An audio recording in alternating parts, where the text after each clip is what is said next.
Now, you've seen the title of this video, and I can already hear the clackety-clack of the folks writing shitty comments even now. But before I get into the making of the corset for the ball, I have some things to say, so buckle up. Whenever I, or anybody else for that matter, mentions online that wearing corsets just isn't a pleasant experience for me, I inevitably get a tirade of responses explaining to me how I'm wrong and corsets are great and you must just be stupid. And I'm fed up with this frankly incredibly ableist attitude. And yes, the online historical sewing community has done a lot to fight corset misinformation about things like people having their ribs removed and all that other bullshit. But when I, as a disabled person, talk about my experience of wearing corsets, all I get is abuse. For context, I have ME, which for the purposes of this video means I have chronic pain and chronic fatigue. I also have lumbothoracic scoliosis, so that's not one, but two lateral curves in my spine. I am literally S-shaped. It also means that my shoulders and hips are at different angles and my rib cage is rotated to face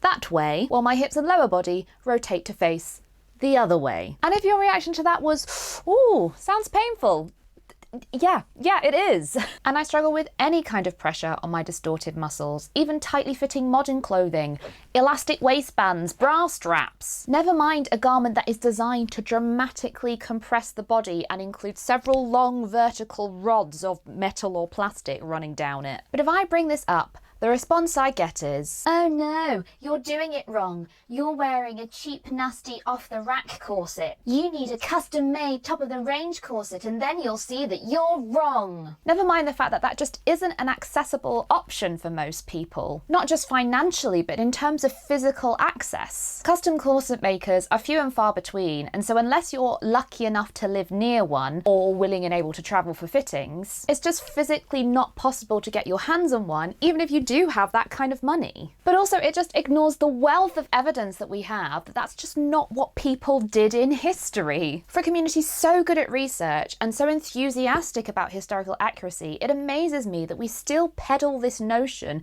that all corsets in the past were custom made, when by the second half of the 19th century, most middle-class women were wearing a ready-to-wear corset, and by the end of the 19th century, most working-class women were wearing a ready-to-wear corset. For goodness sake, one of the most notorious, well-documented examples of mass-produced corsetry from this era is literally called the Pretty Housemaid.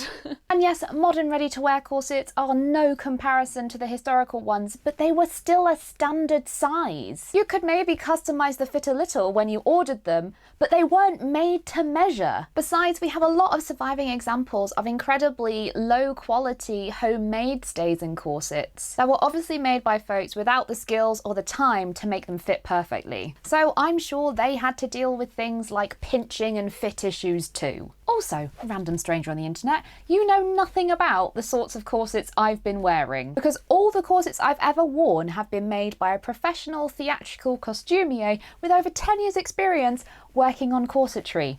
Me. This guy. I made them for myself, custom made to me, and they were still bloody painful to wear. So this leaves me and my painful, exhausted body between a rock and a hard place. Even if I could afford to buy a corset from one of the companies making ready-to-wear historical recreations, it still wouldn't be custom fit to my wonky body, so what's the point? A custom corset just isn't an option for me, so should I just buy a cheap, ready-to-wear one and accept that I'm going to be in pain and miserable no matter what? There is, of course, the other option of making my own. I arguably have the skills to produce one of the standard of a full-time corset maker, but it's a long process with lots of toiles and lengthy involved fittings. Even with my energy limitations aside, that's still a lot of work to go through to end up with a corset that is still going to be frigging torture for me to wear, simply because my body is never going to cooperate. And the prospect of putting myself through such an ideal with my limited energy and an approaching deadline is just madness. So naturally,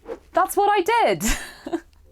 As far as I could see, I didn't really have any other option. I know there's the argument that you can fake the fashionable silhouette with padding, but that doesn't really work for this 1840s era where the silhouette is still very naturalistic and the corset is doing more smoothing and supporting than shaping. I mean, what was I supposed to do? Just wrap myself in a layer of wadding to protect my sticky out ribs from being rubbed raw by a metal busk? I knew this was going to be a long and involved process, but there was no getting around it. I needed some sort of corset, or the weight of the skirts for this era was going to bring me to my knees, and also give me a lot of pain anyway. So I had to find a way to make it work.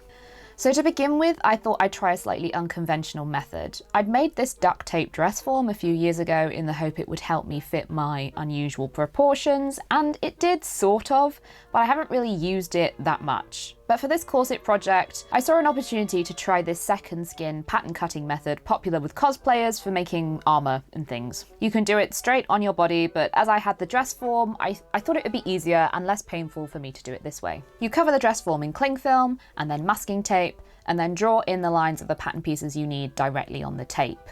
I used a pattern from Nora War's Corsets and Crinolines as a guide, and then cut the masking tape off the dress form and transferred it to paper to make a pattern.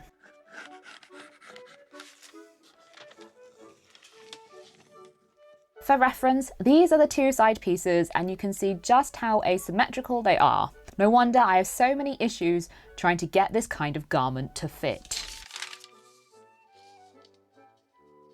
I'd seen this tip from other costumers to make lacing strips to make corset fittings easier, but I didn't really have the time to do that, so instead I just harvested the back of an old corset mock-up, which worked just as well. And then I began making the first of many toiles. I made all my toiles from Calico, known elsewhere in the world as muslin.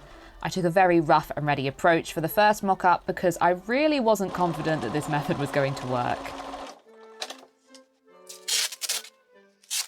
Another tip I'd picked up from others on YouTube was to just masking tape the bones in rather than sew in boning channels.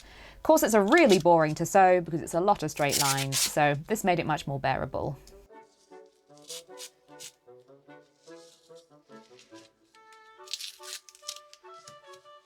And well, my concerns about this method not working turned out to be justified. It was much too big, the top line was much too low, and well, rather than working with my wonky body, it just didn't sit right. You can see with the lines, the red line is the centre of my pelvis and the yellow line is the centre of my neck. As you look at me, I curve to the right, but the corset is leaning to the left, so the top of the bust didn't sit in the centre of my bust and instead cut into my boobs. I tried to fiddle with it to get it to sit right, but no joy. I also wish to point out I took great care to make sure I didn't reverse any of the panels, and I'm sure I didn't, so it's not like I've got it on backwards. I have no idea what happened here, truly.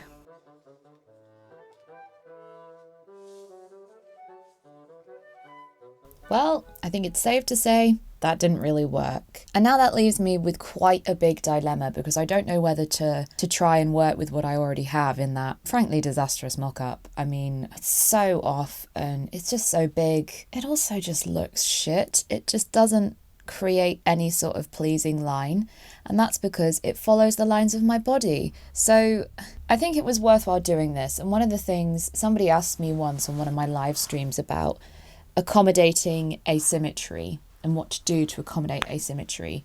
And the reality is, if you make asymmetrical garments for an asymmetrical body, you highlight the asymmetry. And I don't want to do that. The point of a corset is to achieve that fashionable silhouette.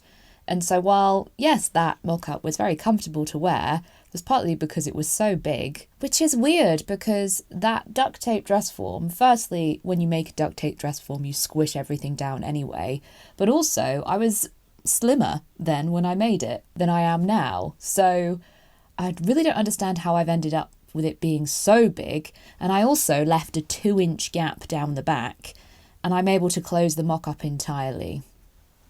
I have ordered a book about corsetry, a different one, not just Nora War, a more modern one, in the hope that that might help, but it's not going to be here for a little while, and I am now really pressed for time because I've got like 10 weeks left and I have 2 dresses and several petticoats to make still, and I can't start on the dresses or the petticoats until I have the corset. So it needs to be done. So what I think I'm going to do, I've got this dress form here, which I very rarely use, or haven't since I made my duct tape one. It's been a long time since I've done any draping, and I should probably practice. So I think I'm going to drape a very basic 1830s, 1840s style corset, 2 panels and gauze. And I also am thinking that possibly if I make the panels symmetrical, I can make the gauze asymmetrical, and that will account for my asymmetry, but it won't be as obvious as having a fuck off great diagonal line down the front of my corset, which was happening with that mock-up. Yeah, so I think that's what I'm going to do. This mannequin is much smaller than me, despite her padding. So I also think that will help with the whole negative ease situation. And this mannequin is not ideal because it's very light, because it's polystyrene, and it doesn't hold the pins in the same way that a proper one does. But I think at this point I need something. I need something to wear that is going to create a smooth shape so that I can drape my dresses over it. I just need something. I need to make something quickly. And I'm sort of feeling like this is probably the most achievable option now. Part of the reason I don't drape very often, of course, is it involves standing up. So with that excellent start, I began draping a pattern on the stand. The technique here is very similar to the masking tape version, only rather than using tape, you use fabric. So I smooth fabric over the mannequin as best I can, draw in the lines of my design, and then trim the excess fabric away.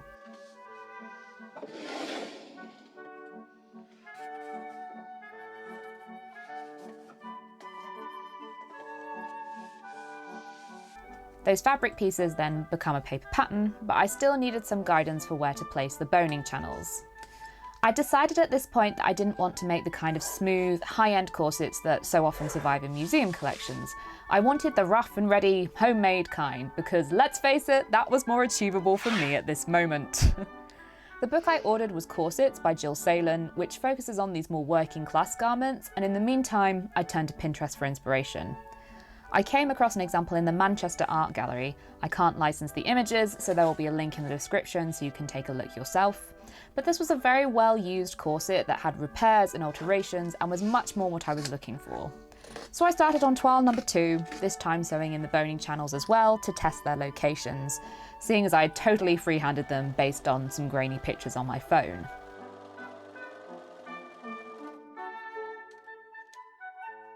This second mock-up was better, but still not great. It was too long in the body, which meant it cut in very uncomfortably over the hips, and I had to pinch out loads at the bust.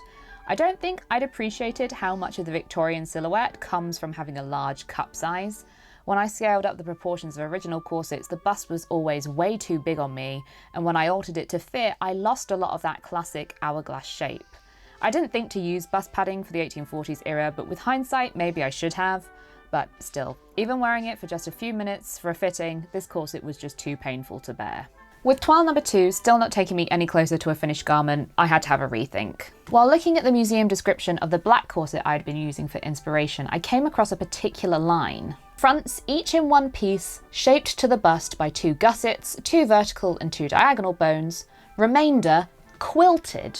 What I had been assuming was cording or boning channels was actually quilting. Now, I knew about 18th century jumps, but I didn't know that this technique had continued into the 19th century in corsetry. And when my copy of Jill Salen's book arrived, sure enough, there was another example of quilting, alongside cording and boning, being used to shape corsets. This led me down an entire rabbit hole researching quilted corsets, and I even found a few costumers I know who've made one. Could this be my solution? Could the answer to my cheese grater rib situation be literally wrapping myself in a layer of wadding? Only one way to find out! I went to my local quilt shop to buy a lightweight cotton quilt batting. I knew I wanted cotton for breathability, all those layers are hot, I have issues with temperature regulation, it needed to be a natural fibre. I tweaked my pattern based on the previous not so successful fitting and cut my next mock-up with a layer of wadding sandwiched between 2 layers of calico. Then began the long process of quilting the pieces together. I don't think I've ever actually done any quilting. This might have been my very first go at it. It was mostly just sewing straight lines, and calico isn't particularly shifty, so it went okay. I deliberately left the wadding larger than the pieces just in case. I then could join all the pieces together. I'd made these little quilted sections to turn into gussets that I just ended up tacking in place for the fitting. I didn't bother about finishing any raw edges because this was still just a toile, and I had no idea if this was going to work at all.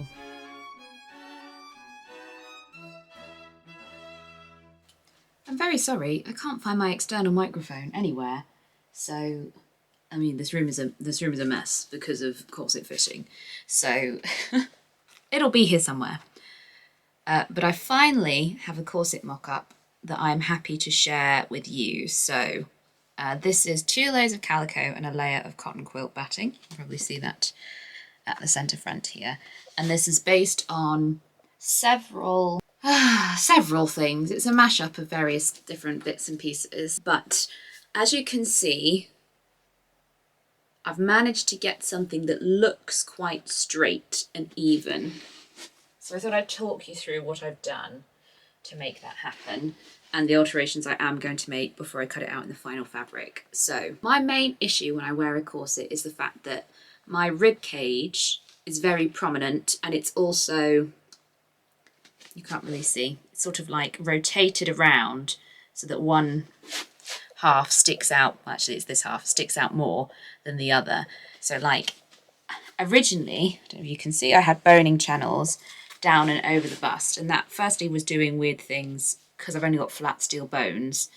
It wasn't working, but also it was just after any period of time, the ribs that poke out more than they should here, it was just like cheese grating them. So what I decided to do was actually take out those bones. I might put in some cording and see if that helps, and I've got a bone along this diagonal seam instead. As you can see, it's rolling a bit. So I think that's because the boning channel is too wide. I'm also going to put a spiral steel bone in there. I do have some spiral steel, but I'm saving it for the real deal because that shit's expensive. And then part of the way I've managed to get this to look more even from the front, I mean, it's still not ideal, is I've put the only one hip gusset in at the back. So I've got a nice, gently shaped panel, very, very gently shaped panel at the front. And then all the shaping is happening at the back. And I don't know if it's uneven or not. It probably is, because I just sort of pinned it and hoped, as we do when we're fitting the back of things on ourselves. The top edge and the bottom edge are probably still a touch long. What I hadn't anticipated would be such an issue is the fact that I am so short-waisted and just generally short, even when sort of using existing corsets from the period as reference.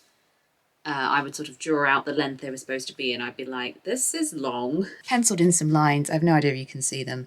So I think that's where I'm going to bring the top of my corset down to. And then the bottom is just probably about 2 centimetres maybe up, and then angling up over the hip. And that will hopefully give me a bit more room to move. That does mean that I won't get quite as much of that 1840 shape. I mean, I could leave it longer. I've got plenty of room to move. I might leave it longer for a more 1840s shape. Will I be able to walk and sit down though is my issue. Like I say, this here, having pressure here on me is just really uncomfortable, and it always is going to be. So even like this, having the bust here is starting to pinch, but there's not really anything I can do about that. So I think what I'm going to do to compensate for that is I'm going to, it's still a bit big in the bust. Hang on, let me show you on the pattern piece. So I think what I'm going to do is I have got, this is this line here, and it's quite a diagonal angle, so I think I'm just going to straighten that out a bit. So I'm going to put in more width here and take some out here, and then hopefully that will bring this in and let this out ever so slightly, so I've got a little bit more room to play with here. Told you about putting the hip gussets in the back so that if they are wonky, nobody can see it from the front. Also, I've deliberately just made it loose. I've deliberately put in a very wide lacing gap. I mean, I can lace it much tighter than this, not that I'd want to because it's already pinching. But I thought, well, what's the point of, you see them in period with a very wide lacing gap. And I know that having the bones over the most tender bits of my spine is just going to be agony. So why would I do that to myself just for the sake of like a convention, which is you must have a 2-inch lacing gap. You don't need a 2-inch lacing gap. To have whatever size lacing gap you like, who cares? As long as it doesn't hurt you, it'll be fine. You can see still I am getting a little bit of creasing around here, and I honestly just don't know how to avoid that. I had a similar thing on when I made that Edwardian style dress. It just creases in. I think because my rib cage is so wide and offset, and then suddenly my sort of squishy bit happens and everything drops off. It's like, oh, okay, so I've got tension up here and then nothing here.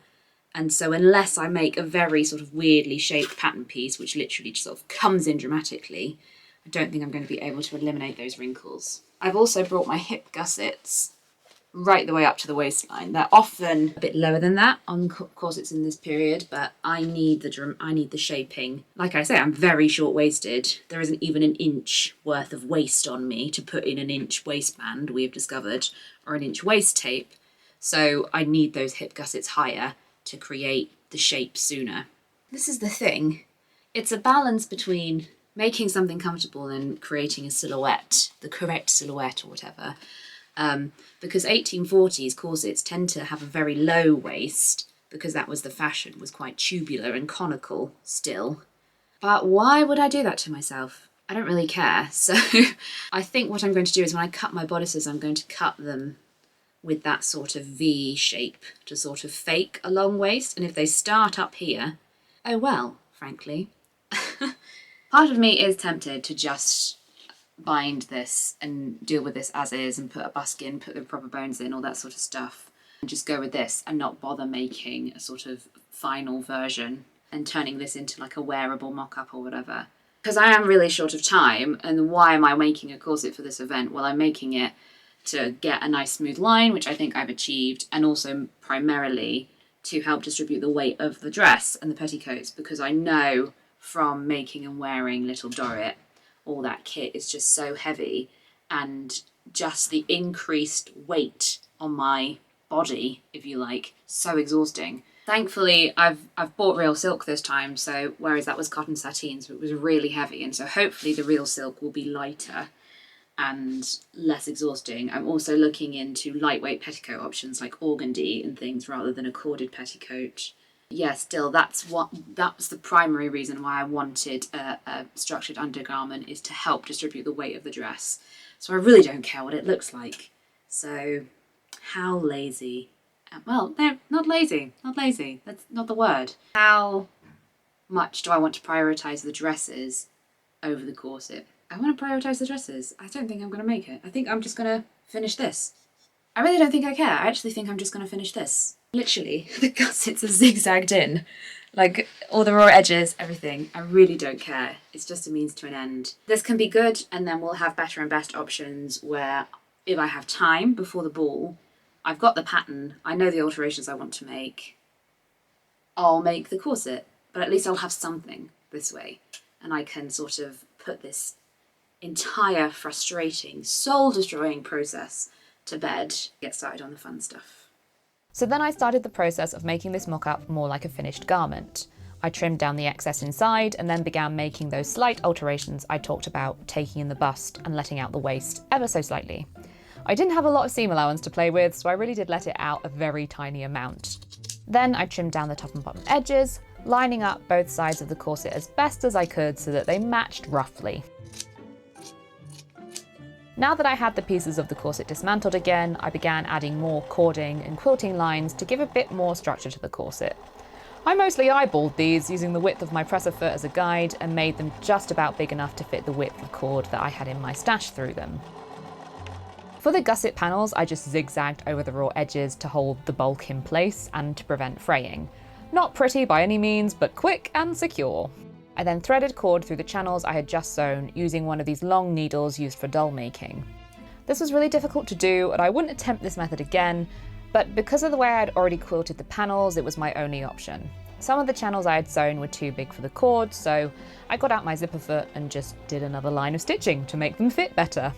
I then tore up an old toile to make a facing piece for the busk and began marking out the gaps I needed to leave in the seam for busk holes to poke through. At this point, you can really see how much I care about the appearance of this garment because I'm just using biro for this. I then carefully sewed along the centre front seam, leaving gaps where all those hooks needed to poke through, reversing every time I stop and start. I trimmed away that little bit of wadding in the seam allowance to reduce bulk. The seam gets pressed and then the busk is poked through all those holes, which is fiddly and is like trying to play a game of whack-a-mole or something. They keep popping out just as you get the other end in place, but eventually I was able to get it to fit.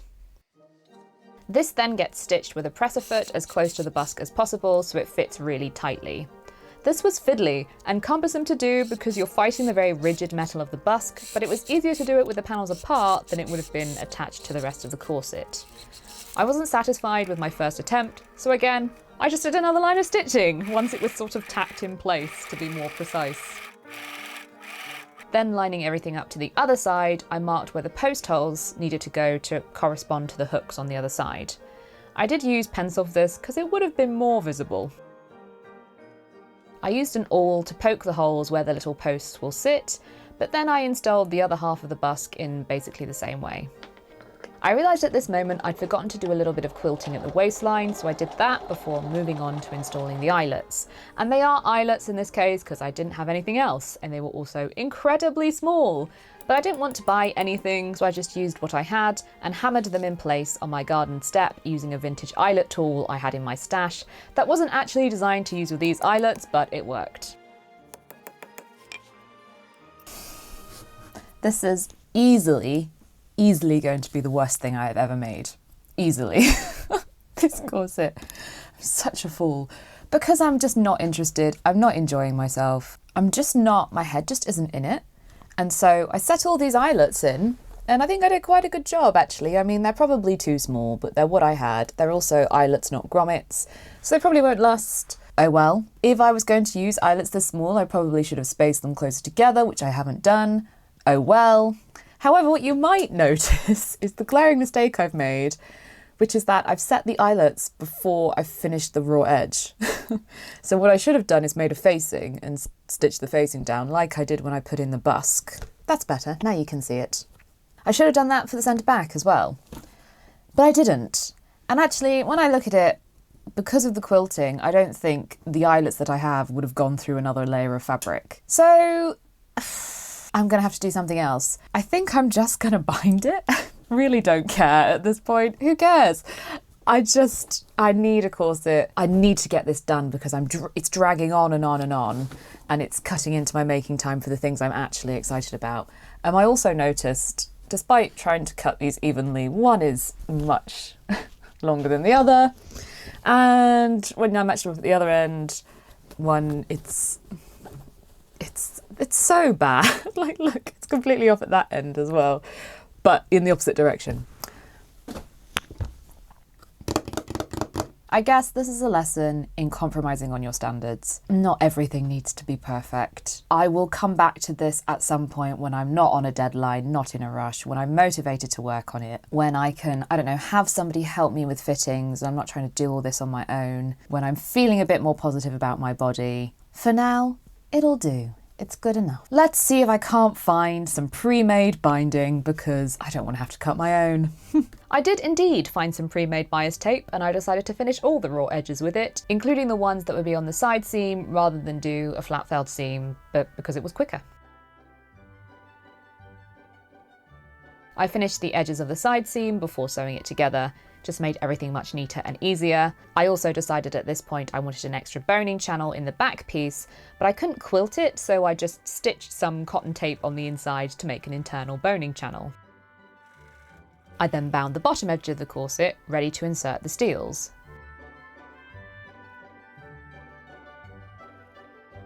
This was an incredibly fiddly process, and not one I recommend if you have fine motor issues like me. Getting those caps to stay on the spiral steels was a nightmare. Just buy steels that are the correct length to begin with.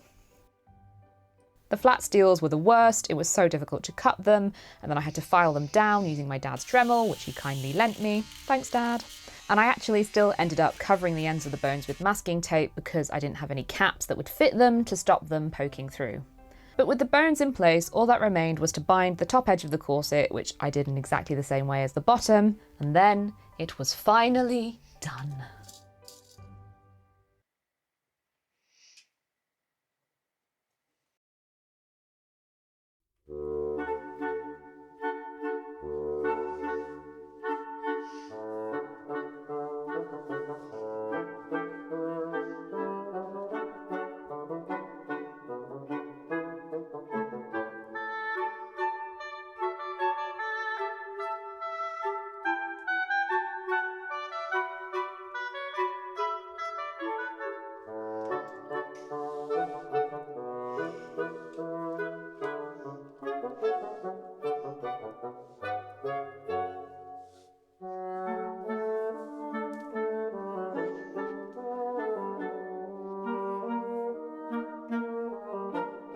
Well, here it is. Officially the worst thing I have ever made. Actually, I don't really think it's that bad. All things considered, I do think I was able to get something that looks alright. If I do ever get around to making a final version, I think it'll be a pretty solid attempt at a corset. I think to say how rough and ready all these undergarments were, from a distance they definitely do the job and look the part.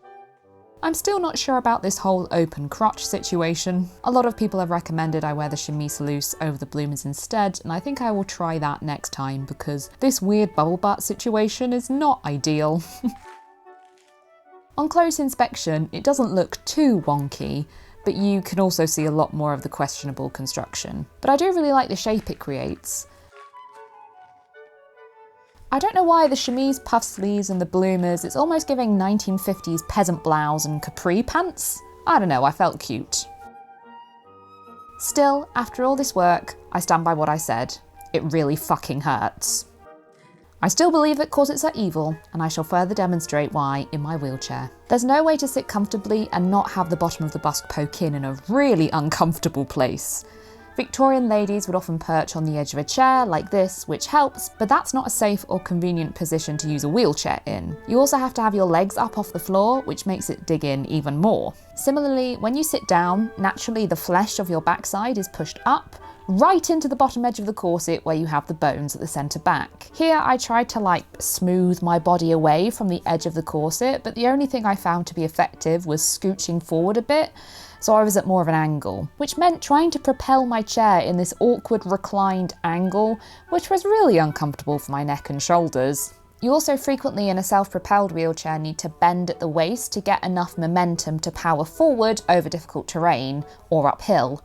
But the front busk really restricts the range of motion you have here, so it's just so much more effort. Similarly, the top edge rubs across the shoulder blades as you move your arms to propel forward. I don't know if this is just me because my shoulder blades stick out more because of my scoliosis, but it's just not a pleasant feeling. So I don't know if I will ever find a workable solution to all my many issues when it comes to corsetry. Maybe I just have to accept that it's just never going to be for me and I should focus my costuming on other non-corseted eras. But look at that look, it's such a cute look. Oh. Anyway, that's it. This video took forever, much like the corset, and my overwhelming feeling is relief that I actually managed to do it. Thanks for watching. See you next time.